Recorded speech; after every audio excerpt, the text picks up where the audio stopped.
Thank you guys so much. Thank you for everyone who has joined us for this launch.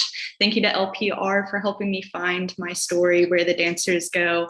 It's home. I'm honored to be placed and printed alongside these fantastic pieces. I'm going to be reading the beginning of Where the Dancers Go. So when you all get your own copy of the journal, I'll hope you give it a read in its entirety. Where the Dancers Go. Speck is dead, or he's almost dead. He's not entirely sure at this point, but 12-year-old boys are rarely sure of anything. When he was born early, 4 pounds and jaundiced, the doctors didn't expect much of him. Lucky he wasn't born dead, a medical student observing was overheard. The words echoing in the hallway outside the delivery room. Born dead always stuck with him, as if he absorbed it from the very moment. Or perhaps it was the constant reminder he received from his father, Todd, when he would fight with his mother.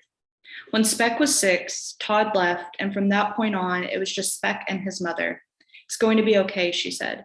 You'll always be my little Speck. She never left him. She always came home and was good to teach him the rules. Don't go with strangers. Don't talk to strangers. Always come home before the sun sets. Don't eat the salt that the trucks put down during snowstorms. Don't climb that tree. Don't touch the dead birds. They're sick. Don't ever worry about me. I'll always come home. Except tonight she didn't. The weather intensified throughout the night, a constant whine of cool air and moisture.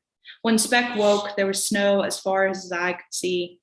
My mom hasn't been home since yesterday, Speck said, kicking the ball back to Andy. His jersey was too thin, the spools of thread that sprung free beneath the inseam serving as a reminder of how cheaply it was made, a dupe for the real thing. But his coat was too large, a hand-me-down from one of his mom's dancing friends, and he couldn't move well in it. He was careful to use the inside of his foot, just like Zardes would do when passing to Dempsey for the winning goal. My dad says your mom is a dime store bore, Andy said, shrugged her shoulders and passed the ball back to Speck. I'm just worried, that's all, Speck said. He tried to play it as cool as Andy, but she didn't quite understand his concern. Her parents were still together, and she also had a younger sister, Max, who kept everyone together. She also had to be home by 5 p.m. every day because they all ate dinner together. Speck's mom was always getting ready to leave around 5 p.m. because she has a long drive ahead of her, and she always had to start getting ready early because it hurts to be pretty.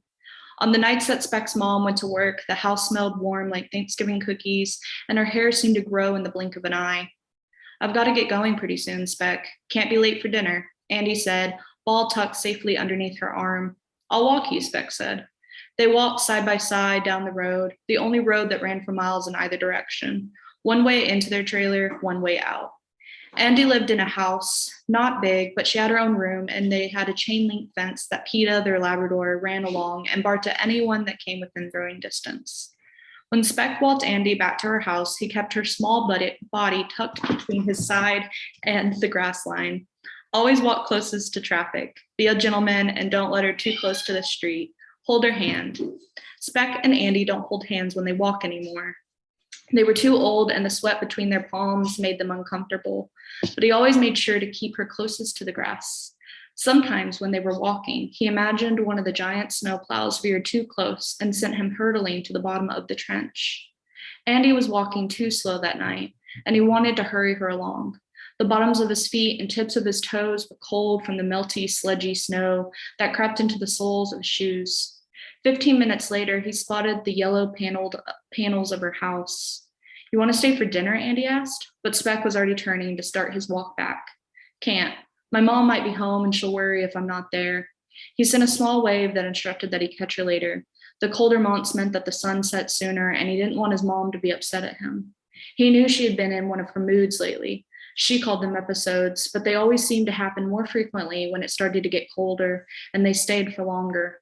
A week ago, before she was sad again, she made cookie and ice cream sandwiches for dinner, and they watched Hocus Pocus.